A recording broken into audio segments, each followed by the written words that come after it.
it's an epic moment having you, both of you here. I just want to just watch you guys interact.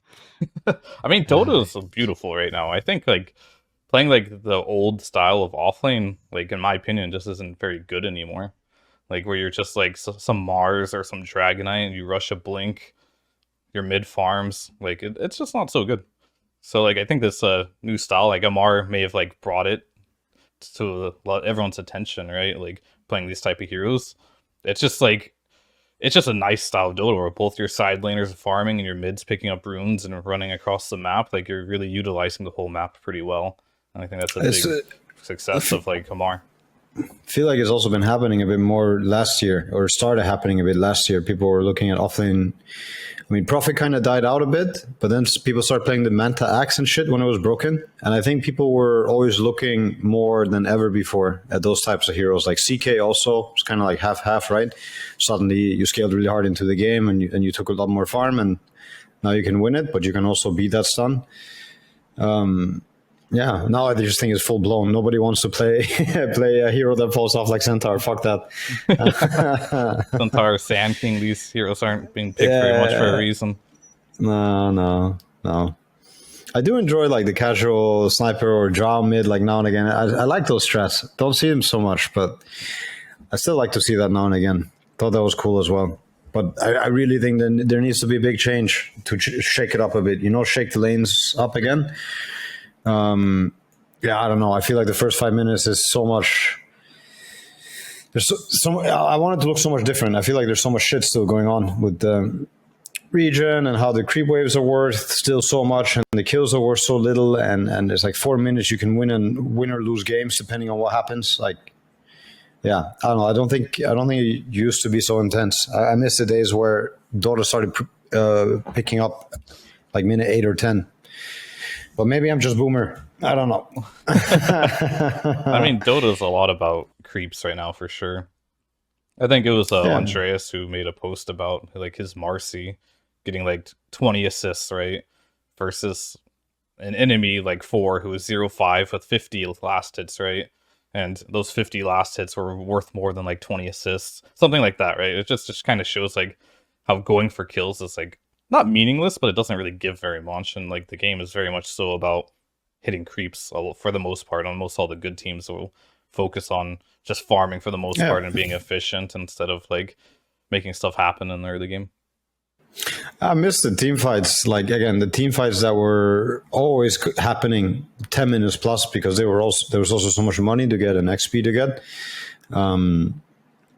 Maybe people were also worse back in the day with stacking and economy. I don't know. There's always an element of getting better too. But again, I feel like so much happens in the first 8 minutes that one team is usually never getting ready for that good fight in the early mid game. Like around the minute 10 when tomes get on, there used to be one support level 6, another one getting it, and maybe you'll force a fight, maybe you won't.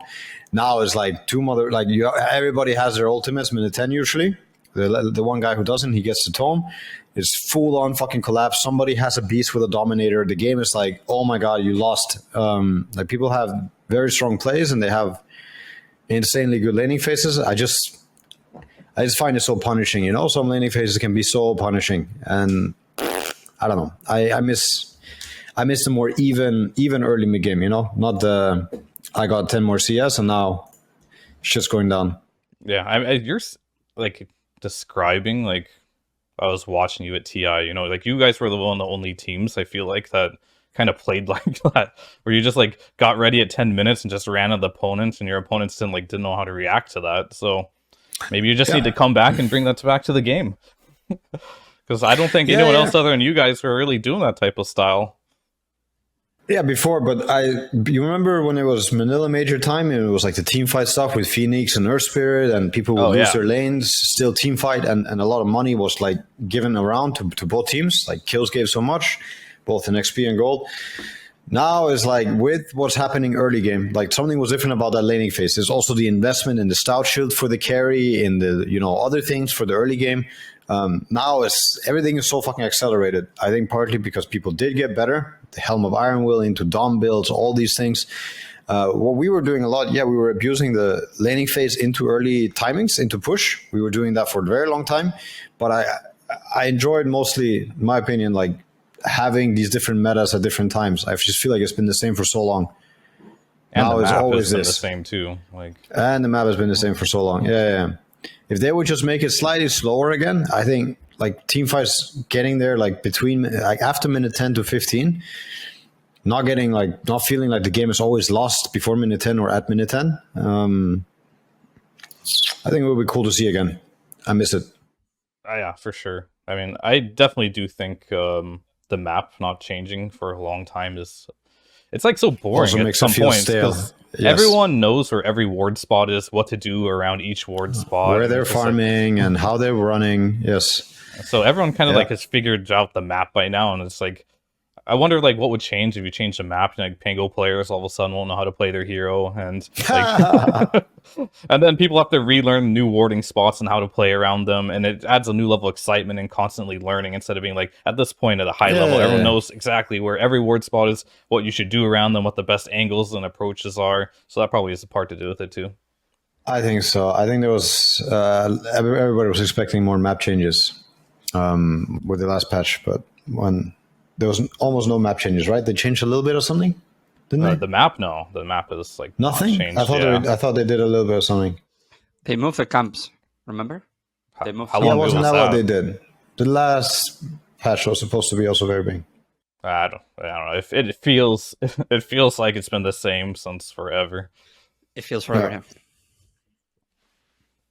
Oh well, no, but next patch now they gave us a date, right? Isn't that what I read?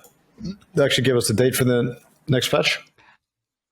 I don't know what is like officially from Valve and what is officially just being leaked, because the last episode that we made was about the Great Confluence, and we still don't know. Slack just left me out for an hour. And yesterday, a few days ago, it leaked, the date for next year tournament. And if true, that means that the leaks are only 3 weeks long instead of 6 weeks long, which is thank God. It's been Yeah. And another very interesting change is that for the first time, players are going to have a break after TI. Again, years and years asking for it, which is super important and necessary.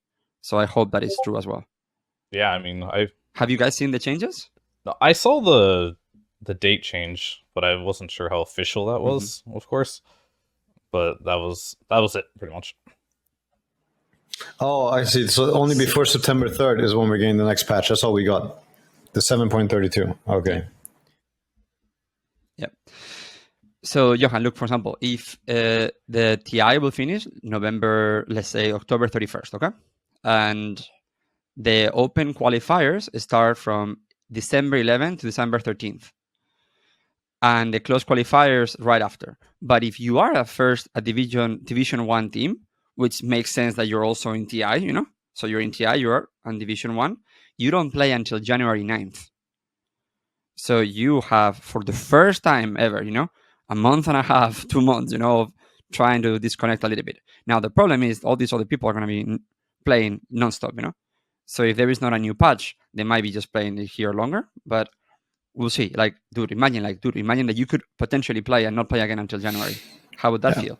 I'm excited for the Dota too. I'm really excited. I think the Dota will be a lot better. Since it's over 3 weeks instead of 6, I think it will be more hype. I think it will be higher quality. I think it will be more tense. I wish it was even shorter, to be honest. I still feel like 3 weeks online with 18 groups is a very stretched out group stage. It's still going to cause a bit of the same thing of the meta getting developed really intensely in the pubs, and then people maybe figuring out a lot of things, and a lot of things don't get shown for the first time on the official games. But hey, I think this sounds like great changes if they're true. Mm-hmm. And then there is a whole month, Johan, between the last game of the league and the major. Mm-hmm. So imagine you could potentially just say, okay, let's just go home for 2 weeks, and then come back and boot camp for the major, which is again 2 weeks holiday that we don't have right now. Yeah, that sounds pretty. Yeah, that sounds pretty good. Or you can choose to play a tournament if that's what you really feel like doing. You have maybe enough time. But yeah, like that does sound a lot better. Also for this competitiveness. I mean, I think it sounds really nice. Fear, to bring it back to you. Sorry. Yeah, I was gonna say, you in a way had to or have to choose to stop playing because it was not really compatible with anything else. Could you see that if the schedule had been like this, it would have been maybe a better way for you not to have to leave the game or things like Well, that? probably not, just because in North America it's pretty dry over here as far as like opportunities. As far as like competitive side, right? We got a couple of good teams, right? And it's nice to see that like TSM got picked up recently. But back before, it's like EG was the only sponsored team when I was playing, right? It was like EG, and then the rest of Division 2 and the rest of Division 1, nobody was sponsored, right? And it was, for Quincy me, it's also just, got picked up now, right? yeah, Quincy just got picked up too. So it's really nice to see that NA is like growing a bit now. Mhm. It's really nice to see. But will I come back? Probably not. I'm too old, got too many responsibilities. I do enjoy like doing the broadcasting side of things, so I'm gonna stick with this. From what I heard from Seb, I think as a joke, he's like, I'm one more fucking interview from Jatoro to coming back and clapping him. It's like, I can't take this kid. It's like, if he says one more fucking time, ECOG, you know, I'm gonna have to put him on Wow, his we place. got some beef there, huh? That's what drives. I see. No beef. It's just For fun, you know. for fun. Yeah. It's remember like 2 years ago when he said like, I'm offended that these teams think that they can beat me, you know? I think it's like that, you know? Yeah, it's pretty funny actually. We'll see. Yeah. Who knows what the future has in store? Maybe I'll bring out the jersey at 40 years old and come back and go for another championship. Hey, Tom Brady, remember? Tom Brady, yeah. So Johan, when we did the Fear is Back video, we did it in his house, and it was like the whole idea was like Tom Brady. They say he's too old. But dude, that was like 6 years ago when we made that video. 4 years ago, 5 years, I don't know. And Tom Brady's still fucking playing. He's 45. So hey, if he can do it, you can do it. You know, It's possible. Yeah. And things get more complicated when you have certain commitments. You know, I also feel like having the dogs is going to make it super hard for me to even consider. But yeah, I think the system. I mean, God bless whoever ends up playing the next DPC. I think it's a big step in the right direction. I'm happy for them. You know, happy for them all. If it's true. Yeah. If it's true. I think it is. I have a feeling that it is. Yeah. And if it's not, imagine like, okay, let's just go like tinfoil hat theory here. I think that they might have leaked it themselves to see if people say, oh, is it good or bad? And everybody says, this is great. It's like, okay, this is exactly what we wanted, you know? We thought about it for months. And if people were like, what the fuck is this shit? We're like, no, that's not our plan. No, you know? fake news, another fake patch note. Fake news. That'd be pretty funny. That's what I would do. It's pretty smart, actually. It's pretty smart. Test the waters. Yeah. It's like, oh, no, oops. Who's going to make a Reddit account? Bruno, can you put it? I could see that happening. That does not sound like a bad idea. I actually think that you're right. It's not so tinfoil. Yeah.